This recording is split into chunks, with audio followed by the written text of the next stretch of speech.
This build is way more insane than I thought it was. Welcome. If you haven't seen this build before, you're in for a treat. If you've been following along for the past couple days, the build's good, I promise you. What you need to know is this patch from patch 1.1.1 seemed to bug fix something in the build.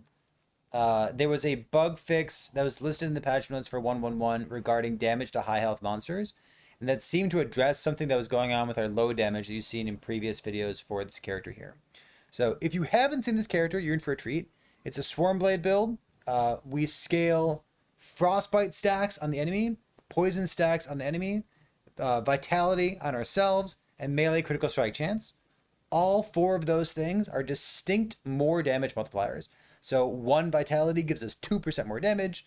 One melee critical strike chance gives us 2% more damage. I think it's 2% more damage. Yeah, it's really, really high scaling. So the character's great. It feels very similar to like the Lightning Bug or Frostbite Swarmblade build that you played in the past, if you've been playing those kinds of Swarmblade characters. We have absolutely disgusting single target damage.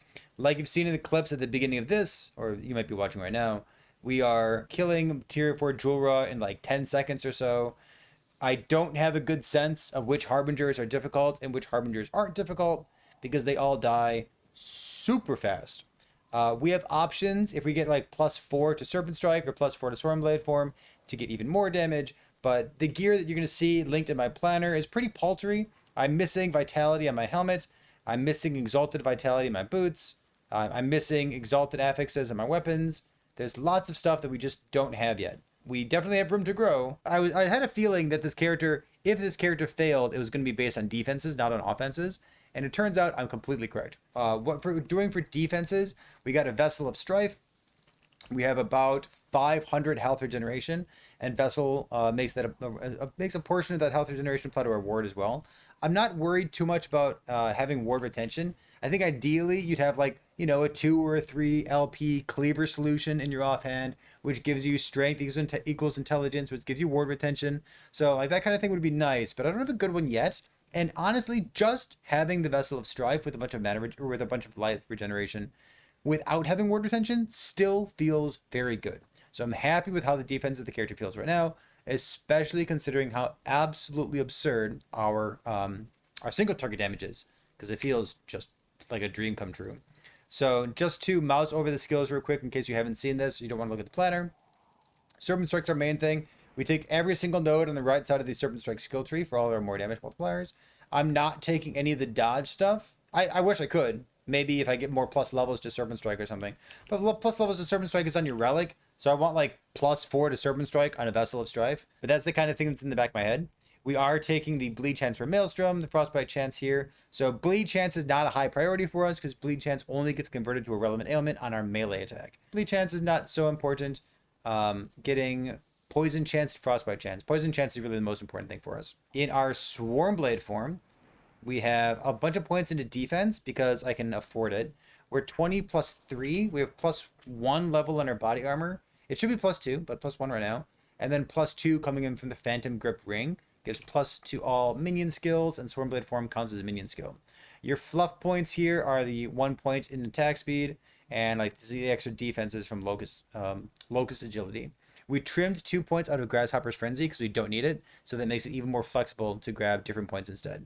Once you have the Rage Gain on Crit in the Druid Mastery at the top, you definitely do not need the Grasshopper Frenzy stuff over here. So we spec out of that. Maelstrom, very boring, helps us apply chill. Everything else here is like stock standard, what I would consider.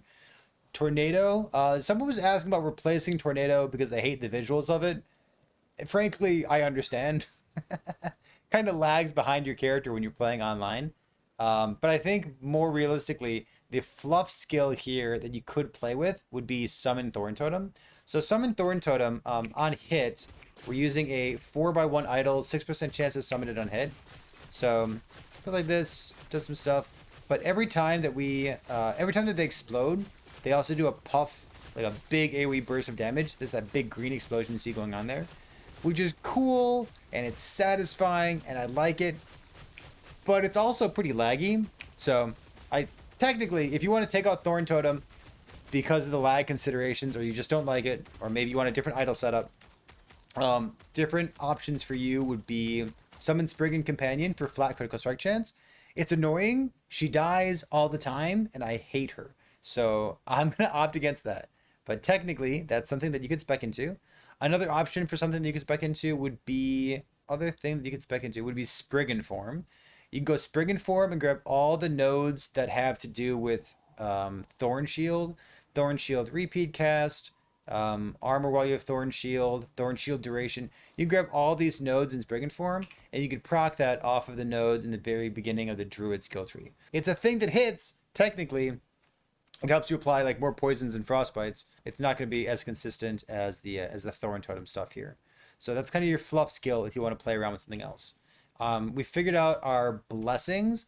We're getting all of our Void Res from this blessing here, from the Black Sun.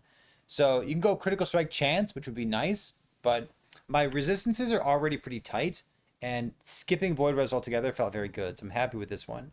We're Vessel builds, so we're taking Health Regeneration. Instead of Health Regeneration, we said other skills that you could spec into for this 5th skill. You could go Gathering Storm. Gathering Storm, it would harmonize the Lightning proc from Maelstrom and the Lightning proc from Tornado, and they would both be Gathering Storm. And then Gathering Storm, you'd spec it basically just for 4 points here and 1 point here. That's pretty much it, just those 5 points. But they would give you another 100% chance to Frostbite on hit from your Maelstrom and from your Tornado. And then it also gives you shock scaling. So because we're talking about blessings right now, you could take this blessing instead of health regen and be shock, and then it would scale not your melee attack, but it would scale the lightning procs. So remember bleed? I said like bleed kind of stinks because bleed only scales your melee attack. Well, in this way, shock would only scale the spell proc, but it wouldn't scale this. So really what we're trying to say is that poison is the best thing, frostbite's the best thing. So poison and frostbite, we both have those blessings here. And then some flat armor as much as you can get from the Spirits of Fire timeline. We're looking at about 69%. No, that's disingenuous because we're in a level 47 zone. So the percent, ignore the percent, but look at the flat armor. Our flat armor is about 4,900, depending on how much strength you're getting on your gear, how well rolled your crab ring is if you're opting into a crab ring. But the armor feels pretty good, and the plan is to get like double dot mitigation gloves, like implicit plus prefix modifier, and then scale as much armor as we can, including the ironclad beetle node in Swarmblade form, to try to give us a whole bunch of dot mitigation. So that's the plan for the character. It's real fucking strong. If you hate bosses and you love dumbstring them, this is a great build for you. Eagerly awaits getting gear that's beyond level 68, because I've had this dagger for a long time, and getting something with like tier 7 melee crit on a chitin dagger would be totally insane. Wow, the more I look at this thing, the more I don't want to look at this. God, it's so bad. All right, so we're gonna fix this dagger tomorrow. Day 3 update for this character is insane. We'll do a proper build guide at some point later, but just to let you know, it's big. It's big damage.